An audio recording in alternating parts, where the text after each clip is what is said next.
Happy Monday, Practice community members. Welcome to this week's Monday message. I have to give a quick shout out to our community. We are growing every single week. You know, we have 470 members in the community, which blows my mind. When I first started the community, there was a handful, I mean, literally me and four other people who were showing up here. And when your communities are small, and that could be your email list, your meetup group, your in-person events, your classes you run, or even your actual community, if you have one like this, they're going to be small. And I would give myself the same advice back then that I'll give you today, which is show up as though the community is full and growing and engaging and demonstrating to you, and you get to demonstrate to them the very thing you would should you have all the people you could possibly imagine flooding into that space every week. I think you can serve powerfully the person in front of you as though you were serving millions of people. And I think I have found for myself, I don't need to serve millions of people. And I am grateful for how big this community has gotten. And also I love every single one of the individual comments, questions, and inquiries we get in this space that I get to be in relationship with. So thank you so much. And, this week I want to talk about part 2 of what kind of change maker are you? 2 weeks ago, I posted this Monday message about change makers, and it had a ton of likes and comments, and it wasn't something that I was fully sure would resonate with so many of you. And I will link to that below if you didn't get a chance to watch it. So I want to go back through each one of those changemaker types and offer you some questions that you can take to your journal. A lot of you who commented recognized that there were multiple changemaker roles inside of you. And I said in that video, we are all of the things, but there are one or two maybe primary ways that we show up in the work that we're doing. I know for me, I'm a visioner and an empathizer. I know in this community, we have a combination of all of the things. So I want to offer you some questions today to help take that changemaker role and really look at your work and the body of work you're creating through your coaching through this type of changemaker, because it shapes how you show up. It shapes what you talk about. It shapes what you don't talk about. And you're allowed to be that discerning. In fact, I hope you are, because discernment is a precursor to powerful transformation. I love this quote from Layla Saad. It is right at you open her book, Me and White Supremacy, 2 pages in, and this quote is blasted right there on the inside jacket of the book. And she said, create the change the world needs by creating change within yourself. If you haven't checked out her work yet, I cannot recommend it enough. That book is both an incredible read and also a guidebook. Really, it invites you to move within and to integrate the content into the self, not just as more information, but as truly a process of deconditioning. And I think in this work, no matter how you approach it, so much of what we do with our clients is decondition the stories that are no longer serving them. And so I hope some of these questions that you ask yourself today about being a change maker, bring that and distill that work back down into the self, because how you approach it matters. How you think about your role matters, literally matters.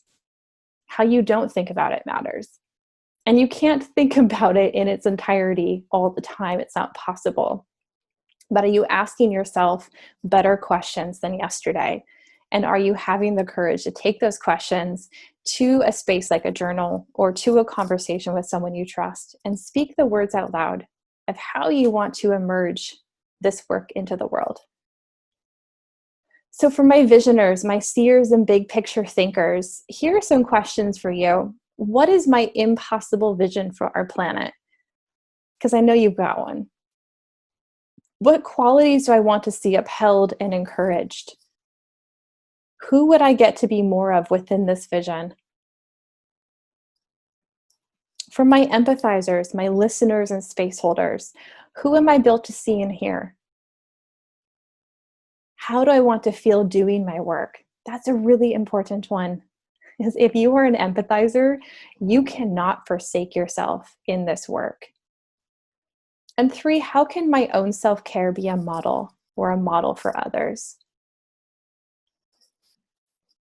My organizers, my collaborators and community gatherers, how does being in community bring me alive? What collective vision do I want to put my support behind? And what if my own capacity could be most useful? Again, bringing it back to the self. My educators, my facilitators and teachers, what comes easily to me that others want to learn? I had a teacher once say to me, "Your easy is somebody's hard." And that always stuck with me because it's the things that you as an educator do with ease that you might be underplaying or devaluing because it doesn't feel grand enough because it's easy for you. But there's someone in the world who really doesn't grasp it and who desires to understand it, and you might have the key. Number two, what are my requirements when I am in the student role? You probably want to teach like you learn. And three, what is the body of knowledge I most want to share? Again, putting it back within the self. What do I want to embody? Not just what can I do, what do I truly want to do? My menders, my healers and light workers, what am I here to personally heal? Again, we're not outside of ourselves. We're not outside the scope of work that we do in the world. What collective hurt am I built to support? And what does wholeness mean to me? I believe as a light worker, your job isn't to heal what's broken. I think it's to bring what's been cast into the shadow back into the light of day, and vice versa. My disruptors, my challengers and interrupters. What in the world is a fully embodied no?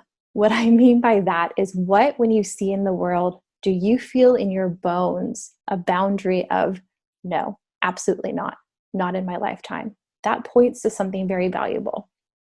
Two, what full stops must I contribute to?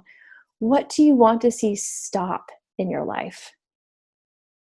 And on the flip side, what hope fuels your fire? What hope fuels my fire? What keeps you going? My advocates, so my allies and amplifiers, whose voice do we hear the least and we need to listen to the most? What resources am I abundant in, and how will I utilize them? Resources I'm referring to are time, money, and energy. And three, how do I know when I'm acting in allyship? So allyship is not something you can claim to be. It is only a verb, and it's a verb in the moment.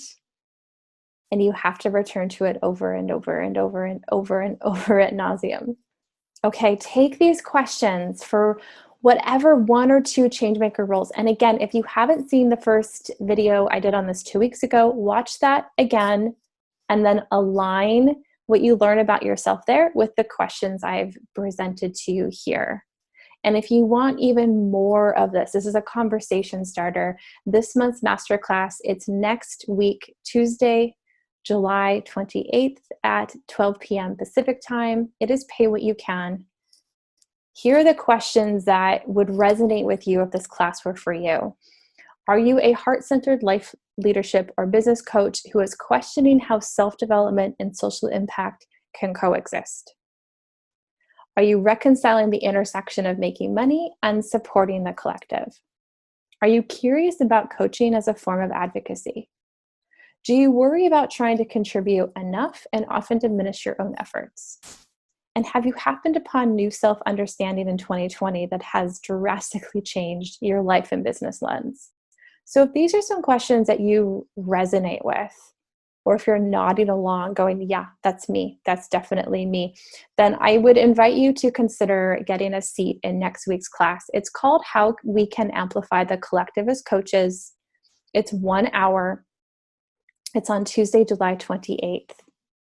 We're going to cover all of this in that hour together. How to create a collective vision with your work, even if it is individually focused. Why naming an unaccomplishable vision is a requirement for impact work. How we can amplify the collective as solo practitioners, a little bit of that paradox. What decentralizing the self-development narrative means in practice. And I want to have an open dialogue about the intersection of coaching and collectivism. So if this is a topic you could really benefit from being in conversation around, or learn some insight into your own process as it pertains to what you've learned about yourself in the last few months, then please come and join us. I'll put links below. It is pay what you can. We do have about 10 seats left. All right, guys, happy Monday. Thank you for being here. I'll see you in the community. Take care. Bye.